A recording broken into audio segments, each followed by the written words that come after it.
नमस्कार बंधुरा आमी मधुमिता चले एसेছি আজকে একটা অন্যরকম ভিডিও নিয়ে। তো আজকে আমি এসেছি আসানসোলের কোর্ট চত্বরে। তো আসানসোলে যারা তোমরা থাকো হয়তো এখনো জানো না যে কোর্টের কাছে একটা খুব সুন্দর নতুন ভাতের হোটেল খোলা হয়েছে।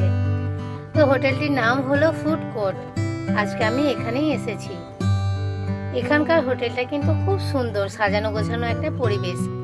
এখানে হোটেলটা যেমন সাজানো গোছানো তেমন কিন্তু এখানকার বিশেষত্ব হলো খাবার পরিবেশন করা।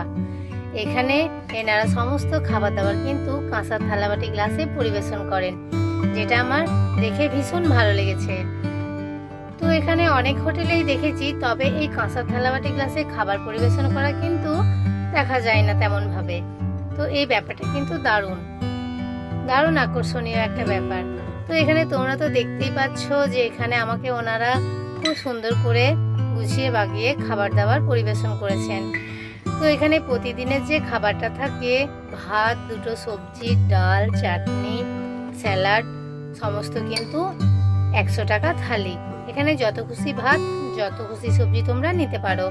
তো এর বাইরে যদি তোমরা মাছ, মাংস, ডিম নিতে চাও তাহলে কিন্তু সমস্ত আলাদা আলাদা প্রাইস রয়েছে। এখানে চিকেন, মটন, পাবদা, ইলিশ, রুই সমস্ত কিন্তু পাওয়া যায়। তো এখানে খাবার দাবারের স্বাদ কিন্তু খুব সুন্দর, বিশেষ করে পোস্তর বড়াটা তো দারুণ, আর ডালটা তো অসাধারণ, আর বাকি সমস্ত সবজির তো কোনো কথাই নেই। তো চলুন জেনে না যাক এনাদের কেমন লেগেছে।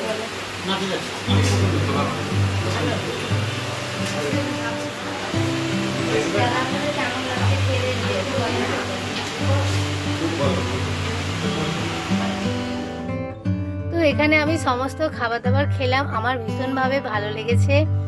তো যারা আসানসোলে আছো, আমার বন্ধু, আমার পরিবারের সদস্য, তো তাদের কাছে একবার অনুরোধ করব তোমরা এই ভাতের হোটেলটিতে একবার ঘুরে যেও। তো এখানে খাবার দাবার কিন্তু স্বাদ খুব সুন্দর, সব পরিবারে কিন্তু দুপুরবেলা একবার খেয়ে যেতেই পারো। তো সমস্ত ঠিকানা কিন্তু আমি ডেসক্রিপশন বক্সে দিয়ে দিয়েছি। আর যদি ভিডিওটা ভালো লেগে থাকে তো ভিডিওটা একটা শেয়ার করে দিও। আজকের মতো এখানেই শেষ করছি। তোমরা সবাই সুস্থ থেকো, ভালো থেকো।